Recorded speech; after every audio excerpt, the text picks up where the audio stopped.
Terima kasih kepada Ustadz Ahmad Mundur yang telah menyampaikan pesannya dan permintaan beliau dan juga kita semua. Mari kita bersinergi dalam mendidik anak-anak kita agar kita nanti khususnya di Kriya Batra Asri ini anak-anaknya menjadi anak-anak yang berprestasi dan unggul. Itu harapan kita semua dan tentunya upaya yang dilakukan oleh DKM, oleh kita, oleh Ustadz Ahmad Mundur tidak ada apa-apanya tanpa bantuan dan dukungan dari bapak-bapak itu semua. Itu sekali lagi semoga ini adalah bagian ikhtiar kita untuk menjadikan anak-anak kita yang unggul insya Allah. Baik, kita akan membacakan sebelumnya kita akan membacakan CV dari Ustadz kita, yaitu nama Ustadz Nur Firdaus, sarjana psikologi, untuk tanggal lahirnya dan asalnya di CV-nya beliau tidak ada, nanti bisa ditanyakan langsung pada beliau. Dan untuk narahubungnya, nomor WA beliau boleh ya Ustaz? Nomor WA beliau adalah, silahkan dicatat, nanti bisa tanya-tanya tentang pendidikan anak dan remaja. Saya bacakan nomor WA beliau adalah 0813 8538 9012. Saya ulangi, nomor WA beliau adalah 0813 8538 9012 dan Instagram beliau yang personal yaitu @nurfirdaus45. Silakan yang punya Instagram nanti bisa follow beliau. Untuk Instagram lembaga yaitu @sahabatdia. Itu narahubung pembicara kita. Dan untuk pendidikan pertama yaitu MTS MA, yaitu di Pondok Pesantren Wali Songo, Ngabar, Jawa Timur. Sepertinya beliau orang Jawa Timur ya. Dan untuk universitas beliau, yaitu beliau kuliah di UIN Syarif Hidayatullah Jakarta. Untuk jabatan yaitu pertama founder Edu Sahabat Indonesia Foundation, dan yang kedua inisiator gerakan relasi ataupun relawan edukasi. Untuk pekerjaan beliau yaitu konselor di SMPIT Citra Az-Zahra Jakarta, yang kedua psikoedukator di OSB School Tangerang Selatan ya Ustaz ya. Dan ketiga yaitu tim narasumber di Fatherman. Yang selanjutnya, yang keempat yaitu narasumber parenting di channel YouTube Guru Kreatif. Jadi silakan yang suka buka-buka YouTube daripada YouTube-nya YouTube yang neko-neko, silakan dibuka di YouTube beliau yaitu di Guru Kreatif. Kemudian profesi beliau yaitu pembicara seminar parenting bagi orang tua maupun guru. Yang kedua yaitu pembicara seminar dan pelatihan bagi anak, remaja dan pemuda, yaitu saya ulangi, yang ketiga yaitu konselor, coach dan psikoedukator. Kemudian yang keempat konsultan psikologi anak dan remaja di berbagai sekolah. Kemudian beliau juga menulis buku yang pertama yaitu Aku dan Diriku Berharga. Kemudian untuk kedua buku beliau yaitu Ketika Pubertas Datang. Kemudian buku ketiga Siap Jaga Diri. Keempat Siap Prapuber. Kelima Siap Pubertas. Keenam Siap Bergaul Anti Bullying. Kemudian yang ketujuh Siap Cerdas Bergadget. Kemudian ke-8-nya Siap PD Saat Remaja. 9 tim penyusun yaitu Stop Bullying Jalin Pertemanan dan Kemendikbud RI. Oh ini ininya ya, percetakannya ya Ustaz ya. Moto beliau yaitu hidup adalah proses belajar, belajar dari siaga saja, kapan saja dan di mana saja. Itu mungkin sedikit CV beliau, mungkin asli beliau dan juga alamat beliau. Karena di CV tidak dituliskan, mungkin silahkan nanti kalau mau bertanya silahkan bertanya langsung. Untuk selanjutnya, marilah kita bersama-sama mendengarkan pemaparan beliau parenting pada kesempatan pagi hari ini. Kita berusaha roh kita dan jasad kita berada di masjid ini, jangan jasadnya doang, karena nanti insya Allah kita akan mendapatkan ilmu-ilmu yang bermanfaat buat kehidupan kita, terutama dalam mendidik anak-anak dan generasi kita. Kepada Ustadz kami persilahkan.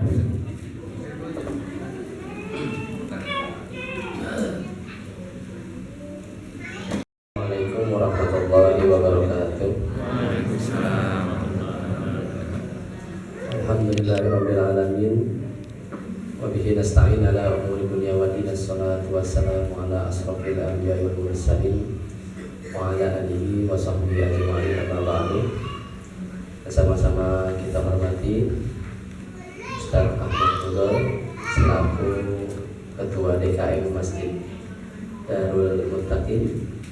Sama-sama kita hormati Bapak Teddy selaku Ketua RT, dan sama-sama saya banggakan semua warga dan para jamaah Masjid Darul Muttaqin Cilangsi ya maksudnya.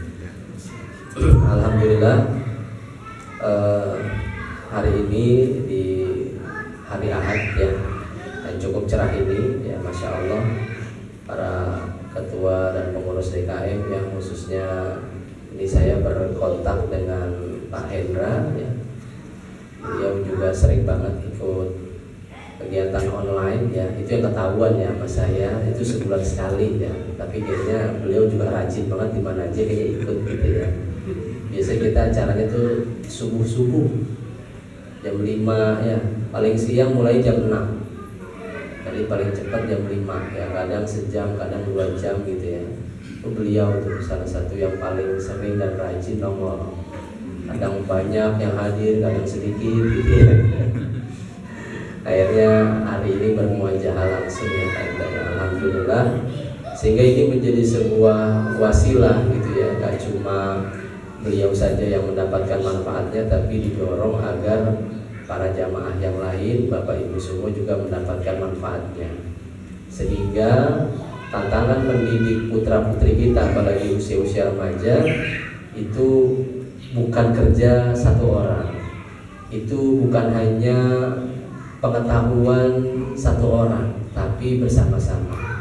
Ya, dan ini diawali di majelis yang cukup Allah berkahi, yaitu masjid ya. Dan saya cukup mengapresiasi ya Ustaz Ahmad Mudor ya, bagaimana tadi mengawali dengan fakta-fakta yang didapat dari lingkungan sini ya. Bisa jadi mungkin orang tuanya hari ini ada yang hadir atau enggak ya, tapi buat saya itu pemikiran yang one step ahead gitu ya, lebih maju berpikirnya gitu ya. Jadi mendekatkan suatu fakta-fakta yang ditemukan dari generasi-generasi kita, khususnya yang remaja. Karena maaf ya, di kota-kota besar aja gitu ya, di tengah Jakarta aja, mohon maaf gitu ya, isu persoalan parenting, isu persoalan anak remaja gitu ya, masih dilihat dari sudut tanda kutip agama saja ya. Padahal dari pendekatan pendidikan, dari pendekatan psikologi itu juga sangat penting ya, sehingga pembelajaran agamanya itu jadi lebih membumi ya, sehingga pembelajaran agamanya nggak sekedar bicara ritual, tapi juga tantangan-tantangan kita nih. Nah, untuk membuat remaja punya refleksi kejujuran itu sebetulnya nggak mudah, itu punya ilmu sendiri.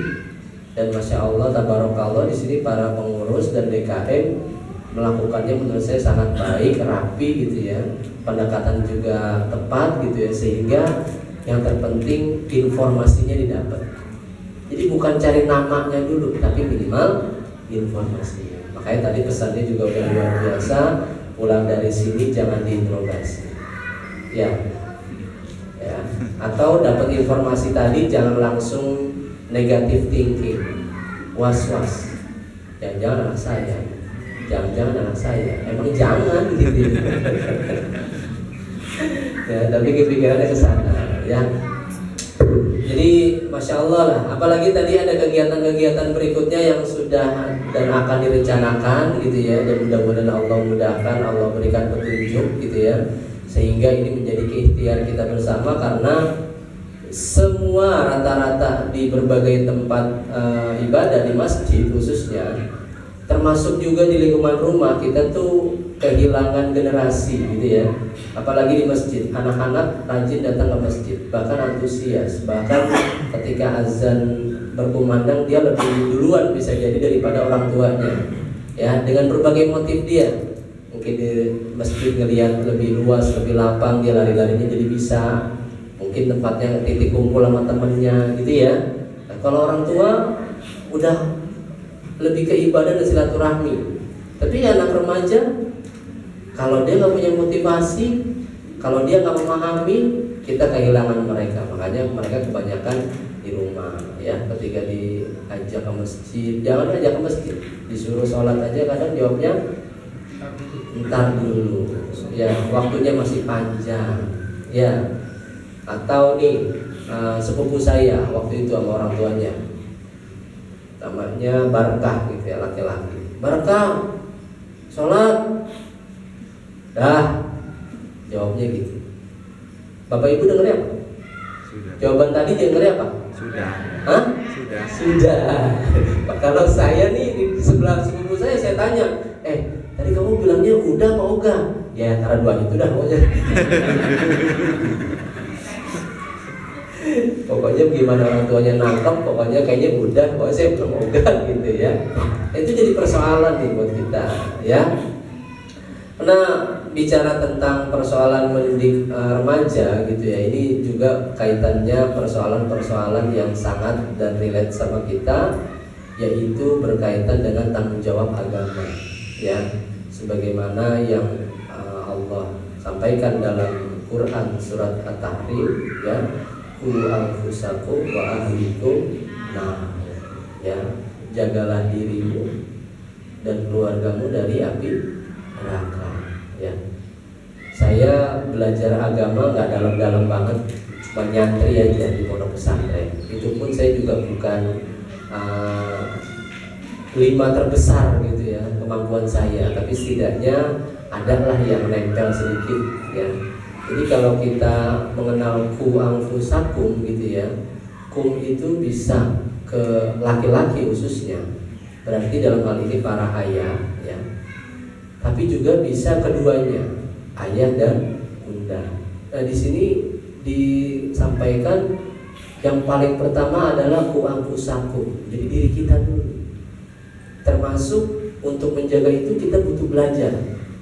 Jadi kita dulu yang belajar, qu anfusakum. Gak bisa kita menjaga anak kita kalau nggak pakai ilmu, nggak pakai pelajaran, ya.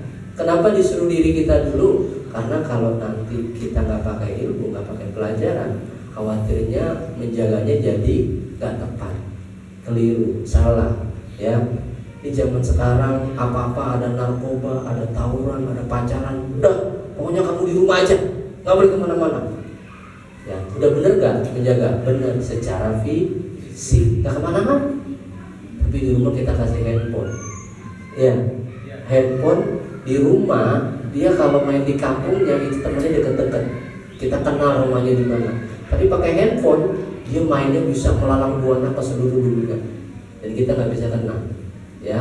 Di depan kita di kamar aja, tapi sesungguhnya pikiran dia, interaksi dia bisa ke mana-mana. Disitulah kadang, maaf, anak bisa bermaksiat. Disitulah kadang anak bisa melakukan kejahatan.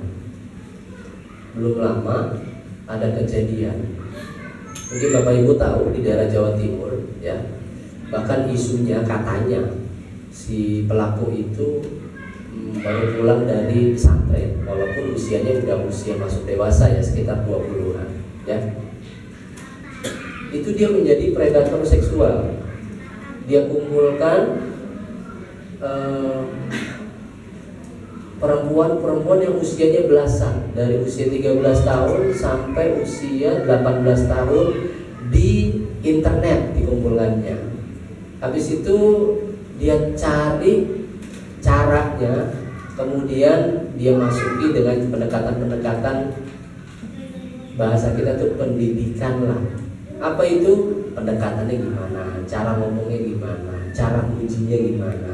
Akhirnya karena mereka tidak tahu resiko, akhirnya semakin dekat ngobrol sampai bisa video call, bahkan maaf menampilkan tubuh yang tertutup sama pakaian ya. Kemudian video call, di screenshot, diancam minta duit, kalau enggak diancam lagi disebarkan. Secara fisik anak kita ada di rumah, tapi sesungguhnya dia melalang buana, termasuk dia berkenalan dengan orang-orang lain yang sebetulnya sangat berisiko ya. Nah, jadi kita yang mesti menjaga, yang paling pertama adalah kita punya ilmunya gitu ya. Benar anak gak kemana-mana, tapi handphone itu bisa bikin dia kemana-mana, bahkan mendekatkan dia pada perbuatan. Sekarang orang untuk melakukan maksiat itu cukup di dalam kamar bisa. Nah, itu sangat berisiko. Ya, misalkan nih anak-anak kita sekolahan sekolah Islam, pakai jilbab ke sekolah yang perempuan. Di rumah dia bisa selfie tanpa jilbab. Di kamar dia bisa selfie bahkan dengan pakaian yang bisa menampilkan auratnya. Dan dia mendapatkan validasi dari orang lain, dari orang yang nggak dia kenal, dia sangat senang dan merasa bangga. Dan tanpa kita sadari, isi kepala anak kita itu udah berbeda dari yang sesungguhnya, yang tanpa sadar kita merasa isinya sama-sama kita ya. Nah, ini yang perlu kita pahami ya, sehingga tantangan kita mendidik mereka di era digital ini, yang paling perlu kita sadari adalah kita punya ilmu ya. Kemudian baru di situ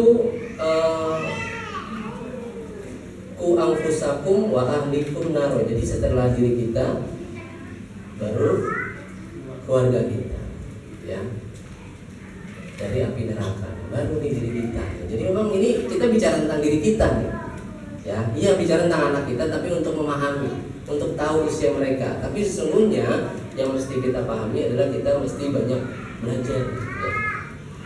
Karena betul tidak ada sekolah menjadi orang tua ya, tidak ada ya. Ada sih sekarang sebenarnya banyak ya, ada branding yang sekolah menjadi orang tua gitu ya, atau orang bikin kurikulum gitu ya, atau bikin soft course ya, kursus pendek tentang menjadi orang tua ada ya. Tapi kita tidak dipersiapkan oleh orang tua kita waktu dulu untuk menjadi orang tua ya. Kita dipersiapkan untuk masuk ke dunia industri sebetulnya ya. Pokoknya nanti kamu SMP-nya di sini, karena nanti SMA-nya nanti SMA favorit. Nanti kalau SMA favorit, nanti kuliahnya jadi kuliah negeri favorit juga. Nanti pekerjaan kamu jadi bagus, nanti kamu dapat uang banyak, nanti jabatannya bagus, nanti kamu punya ini punya itu. Ayah bunda kamu pokoknya jadi lebih leluasa karena sudah seolah-olah mendidik, padahal cuma nganterin ke dunia industri. Nah, itu yang mesti kita sadari ya, paradigma kita harus kita ubah ya. Makanya kadang ada orang yang merasa masih sungkan, minder ketika misalkan ditanya, kan itu umum ya pertanyaannya ya, profesinya apa? Saya cuma ibu rumah tangga. Profesinya apa? Saya dokter. Jadi vibes-nya tuh, kalau kata anak sekarang tuh vibes-nya beda ngomongnya gitu. Saya mah cuma jadi ibu rumah tangga. Yang satu lagi, saya dokter, vibes-nya beda. Padahal yang nanti Allah tanyakan justru tanggung jawab kita yang terbesar yang mana gitu. Ya. Dan jujur sebetulnya anak-anak kita itu perlu dididik oleh perempuan-perempuan yang luar biasa, salah satunya adalah cerdas. Ya. Makanya saya kalau ngisi ke anak-anak SMA itu sudah saya kenalkan nih persoalan bahasa saya itu jenjang karir. Ya. Kalau dunia sekolah paradigma umumnya itu jenjang karir itu identik sama dunia industri. Ya. Tapi kalau saya masukkan berdasarkan tugas perkembangan seorang anak itu saya sebut semuanya masuk ke dunia karir. Satu, karir di masyarakat, ya, dia harus belajar berorganisasi, ya, dia harus punya kepedulian sama masyarakat, ya. Ada gak labelnya? Kalau anak sekarang itu senang banget sama label, bisa aja kita bikin jadi sosiopreneur, karir itu, ya. Kemudian yang kedua, karir di rumah tangga, ya. Apa itu? Segala hal yang ada di dalam rumah kita itu sebetulnya jadi jalan buat mempersiapkan anak-anak kita untuk menjadi seseorang yang seutuhnya siap memegang peran. Kan di kita ini kadang budaya patrilineal membuat anak-anak laki kita itu jarang banget dikasih peran. Karena banyak pekerjaan yang di rumah itu selalu dianggap pekerjaan perempuan.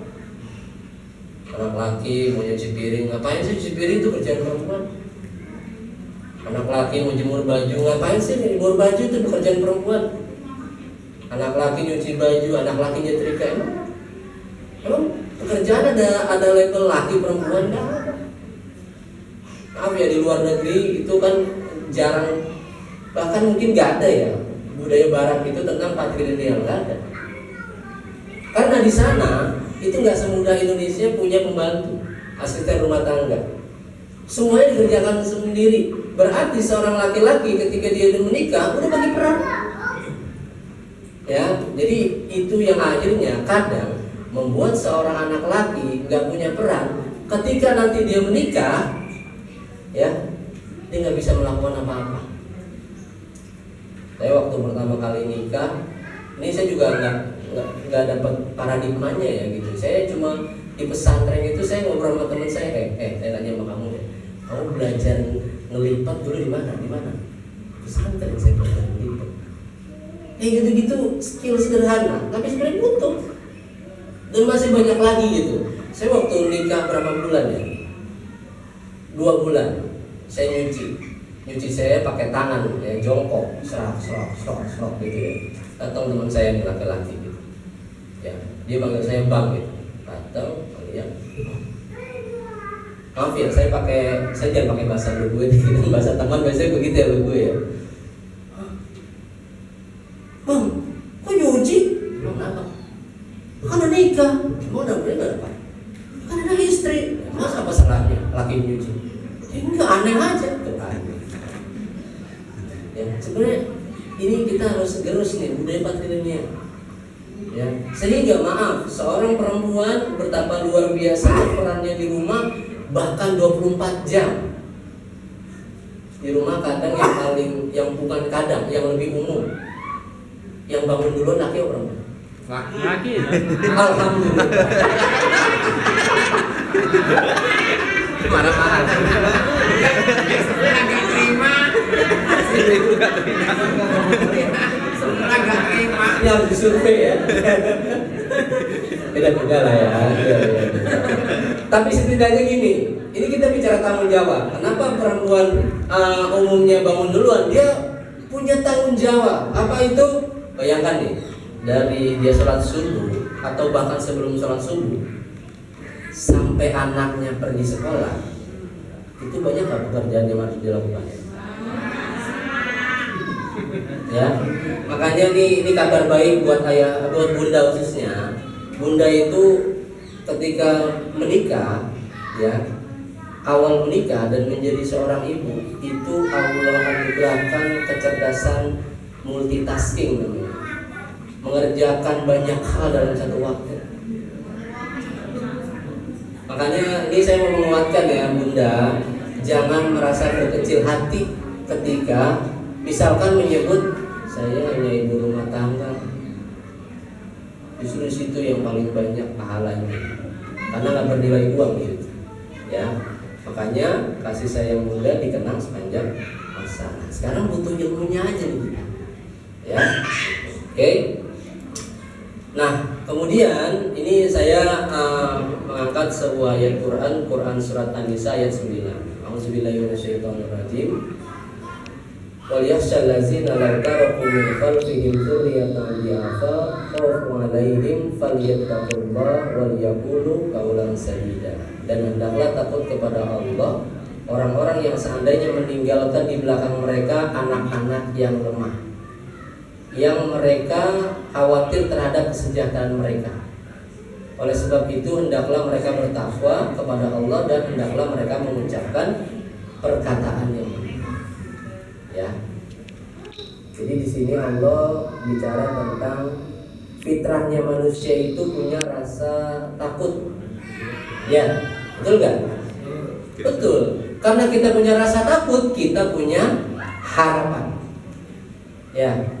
Kita takut daerah ini banjir, kita punya harapan. Gimana caranya biar nggak banjir? Kita takut tinggal di daerah yang padat penduduk, kita cari perumahan yang kompleks. Kita takut anak kita pengaruh-pengaruh buruk di sekolah yang nggak tepat, akhirnya yang kita masukkan ke sekolah Islam. Ya, jadi salah satu hal yang paling dasar, rasa takut manusia itu adalah fitrah. Makanya istilah takwa itu ada yang menyebut takut kepada Allah. Ya. Nah, kemudian tes ini ya. Ini agak pecah. Saya di sini nggak apa-apa ya, kedengar ya. Oh ya. Kemudian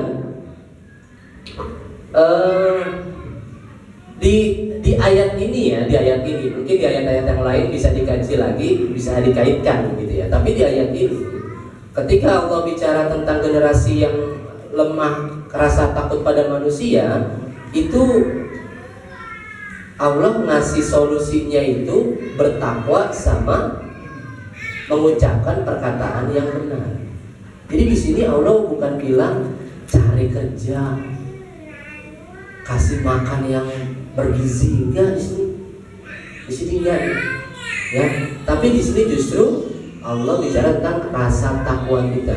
Salah satunya ayat yang tadi pertama saya sebutkan, ya, bahwa kita harus menjaga diri kita dulu, ya, mengedukasi diri kita dulu, baru nanti kita ya menjaga keluarga kita. Itu satu. Yang kedua, di sini Allah juga menyarankan kepada kita mengucapkan perkataan yang benar.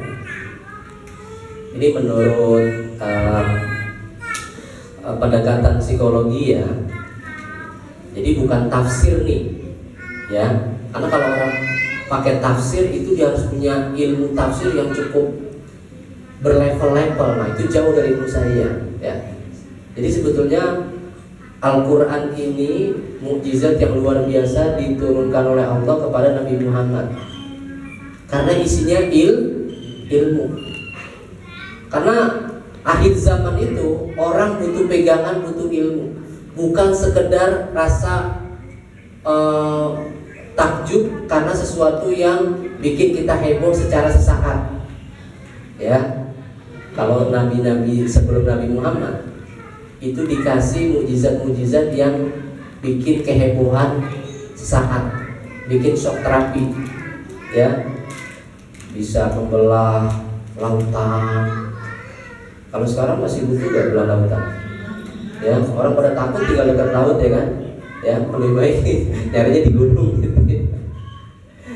Nah, itulah isi Al-Quran. Jadi bahkan kalau kita punya persoalan, kita baca Quran, kita baca artinya, ketemu di situ ya inspirasi penguatan diri kita. Oh, Allah menurut saya begini ya. Jadi refleksi. Nah, di sini saya ingin berbagi tentang apa yang saya pahami dari sisi pengalaman dan keilmuan yang terbatas dari saya.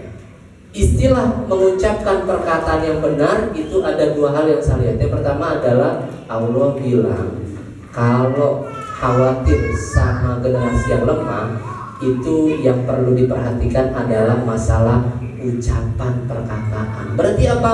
Komunikasi. Kira-kira kita sama pasangan, bukan kita deh, orang yang rumahnya gede, mobilnya banyak, duitnya nggak berseri, perusahaannya banyak, tapi kalau masalah komunikasinya bermasalah, betah nggak di rumah? Betah nggak pasangan? Nah, itu yang harusnya kita khawatirkan. Tapi sebaliknya, sama pasangan komunikatif, sama pasangan saling terbuka. Ini saya pasangan dulu nih, nggak ke anak ya. Itu kira-kira mau kayak gimana pun tinggalnya, mau kayak gimana pun isi dompetnya, mau kayak gimana pun makannya, tetap betah gak? Tapi yang paling pertama ini sebetulnya harus kita perhatikan adalah masalah komunikasi. Ya. Nah yang kedua, di sini yang saya cermati, makanya saya merahin, itu adalah kata. Kata itu salah satunya adalah ilmu, kata itu salah satunya adalah edukasi. Nah ini jadi persoalan nih buat generasi kita yang demen banget main HP. Apa itu? Literasi. Orang yang disebutnya punya literasi berarti dia punya edukasi. Anak-anak kita sering banget scroll itu, ya, lihat sesuatu yang semenit-semenit itu di handphone, ya, itu tidak membangun literasi. Ini turunannya banyak nih persoalannya, masalah kemampuan bicara. Kemampuan bicara itu menyusun kata. Nah sekarang persoalannya nggak punya literasi kata di kepalanya. Akhirnya turunnya adalah masalah emosi. Ada anak yang sama orang tua cuma bisa marah, ya. Ada anak yang sama orang tua mungkin cuma bisa teriak. Kalau anaknya masih usia preschool, itu gak ada masalah, ya. Tapi kalau usia remaja dia cuma bisa kayak gitu, itu ada persoalan literasi, ya. Isi kepalanya banyak kata-kata apa enggak. Yang kedua nanti baru tuh kemampuan bicaranya. Kemudian ini juga terkait sama regulasi emosinya. Kira-kira Bunda, seorang ibu itu biasanya kalau lagi nggak nyaman itu healingnya bicara, benar nggak Bunda? Ya, iya. Makanya istilah ngomel, bawel, cerewet itu mau di perempuan, ya kan? Karena perempuan itu punya kebutuhan bicara. 2000 kata sehari ya Bu ya, nggak kedikitan Bu. Kalau kata teorinya 21.000 kata. Ya. Kalau ayah biasanya berbanding 3:1. Kalau perempuan 20.000, 21.000, ayah 7.000. Ya. Bukan literasi. Ayah memang karakteristiknya yang penting-penting karena di otaknya itu strike, tujuan. Jadi ibu-ibu nih misalnya nih, ayah tahu gak gini gitu. Ibu pengen sesuatu tapi isinya banyak gitu, ayah merhatiin aja. Jadi ibu maunya duit. Ini maksudnya minta duit nih buat anaknya. Gitu. Jadi maksudnya ibu mau ngajak ke pasar, iya. Oh, kan kadang gitu ya. Tahu gak ya, anak tuh sekarang udah mulai gini-gini, sekolah udah gini-gini. Oh, jadi uang belanjanya ditambah. Nah, gitu lagi tuh gitu, ya. Karena lagi memang beda antara kebutuhan bicaranya sama perempuan. Nah, termasuk nih ya, kecepatan perempuan bicara itu bisa kalau optimal nih 100 kata 1 menit. Nah kan tadi Bunda bilang sendiri kan, bawel. Nah itu kalau bawel kira-kira pakai kecepatan nggak kalau ngomong? Nah merepet gitu, kalau kata orang Sumatera merepet gitu ya, gitu. Nah kalau laki-laki itu setengahnya, itu pun kalau dipakai. Nah, karena laki-laki memang jarang bicara. Termasuk kenapa laki-laki jarang bicara, ini juga berkaitan sama waktu diasuh sama orang tuanya dulu, jarang diajak bicara. atau lagi bekerja, jangan diajak ngobrol. Fokusnya suruh kerja aja, gitu ya. Makanya ini antara fitrahnya ayah sama fitrahnya ibu harus saling kerjasama. Nggak bisa nih kalau ayah, kalau masalah ini diserahkan semuanya sepenuhnya. Tadi kan Ustadz Ahmad Mudor tuh sudah mengilustrasikan, ya. Bapak nih gimana sih anak nggak dididik? Ayahnya nggak mau kalah lagi. Ibu sih di rumah aja, anak nggak diperhatiin, lihat drakor aja, lihat TikTok aja gitu ya. Nah itu harus saling kerjasama, ya. Nih Pak, kalau anak laki-laki, anak laki kita nih di rumah, kemudian dia satu misalkan secara fisik yang dilihat ibunya aja, ya. Kemudian dua, kalau dia di rumah punya kakak adik khususnya